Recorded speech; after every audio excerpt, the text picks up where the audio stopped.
Most people think wealth is about luck, or talent, or being in the right place at the right time. But here's the truth they don't tell you. Wealth isn't distributed by accident. It's distributed by psychology. And the 1% didn't just win the game. They understood something about human nature that the other 99% refused to see. This isn't a conspiracy. It's a pattern, one that repeats across centuries, cultures, and civilizations. And once you see it, you can't unsee it. Let's start with a simple question. Why do most people stay poor while a tiny fraction accumulates almost everything? The easy answer is systems, capitalism, inheritance, exploitation. But those are symptoms. The real answer is deeper. It's about delay, not delayed gratification. Everyone talks about that. I'm talking about something more fundamental. The ability to delay the need for certainty. Most people need to feel safe now. They need validation now. They need comfort, status, and security now. The 1% can sit in the discomfort of not knowing for years. They can invest time, money, and energy into something invisible, something that doesn't pay off today, or tomorrow, or next year. While everyone else is buying things to feel rich, they're building things that make them rich. And this isn't new. This is a psychological divide that's been carving through human history since the first empires rose and fell. Let me take you back to the year 1602, Amsterdam, the Dutch Golden Age. The Dutch East India Company, the VOC, has just been founded. It's the first publicly traded company in history. And for the first time ever, ordinary people could buy shares. Now here's where it gets interesting. Most people bought shares for one reason. They wanted quick profit, a trade, a flip, a win. But a small group, merchants, bankers, a few wealthy families, did something different. They held for decades. While everyone else panicked during bad news, sold during dips, celebrated short-term gains, this tiny group just waited. They understood something psychological. Markets reward patience more than intelligence. By 1669, those early holders had become unimaginably wealthy, not because they were smarter, but because they could tolerate uncertainty longer than everyone else. The VOC became the most valuable company in history, worth over $8 trillion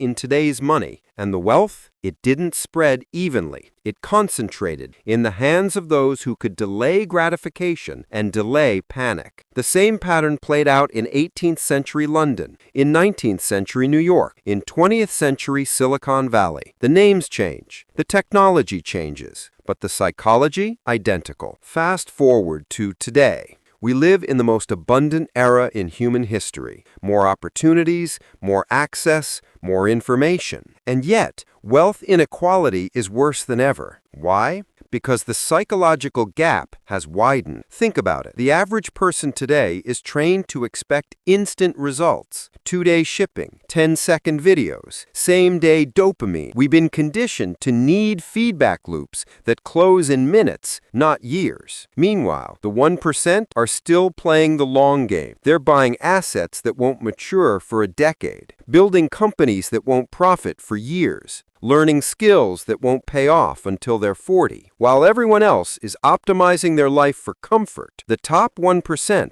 are optimizing for compounding. And compounding, whether it's wealth, knowledge, or relationships, only works if you can survive the silence in between. Here's the brutal truth. The modern world is designed to make you impatient. Every app, every notification, every algorithm. It's all engineered to shrink your attention span and inflate your need for instant validation. And the more impatient you become, the poorer you stay. Because wealth isn't built in moments. It's built in the boring middle that most people quit during. So why do most people quit? It's not laziness. It's not lack of ambition. It's the uncertainty tax. Your brain is wired for survival, and survival, for most of human history, meant avoiding risk. Uncertainty feels like danger, so your brain does everything it can to eliminate it. That's why people take the stable job instead of starting the business, Sell the investment when it dips. Quit the skill before it pays off. It's not rational, it's biological. But here's what the 1% understand. Uncertainty is the price of entry. They've learned to rewire their relationship with discomfort. Not through motivation, through exposure. They put themselves in situations where the outcome is unknown, over and over, until their nervous system stops screaming. And there's another layer.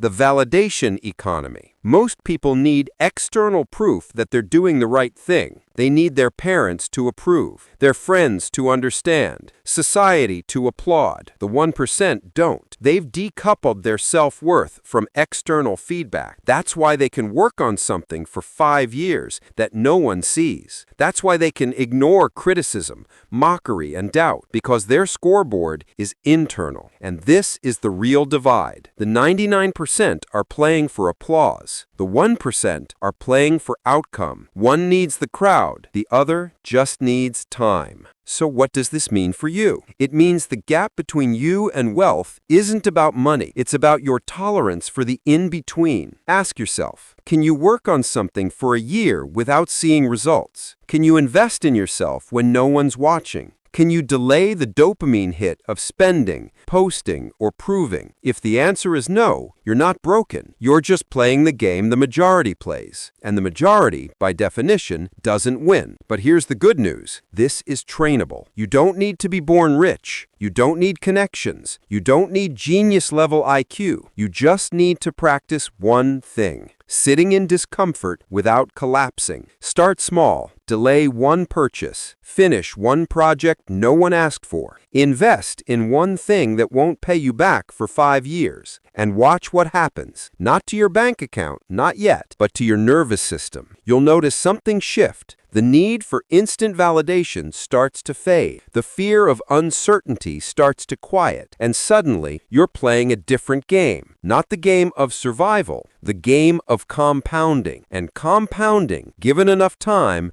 beats everything. The 1% don't control the wealth because they're smarter. They control it because they can wait longer than you're willing to. The question is, how long are you willing to sit in silence before the world pays you back?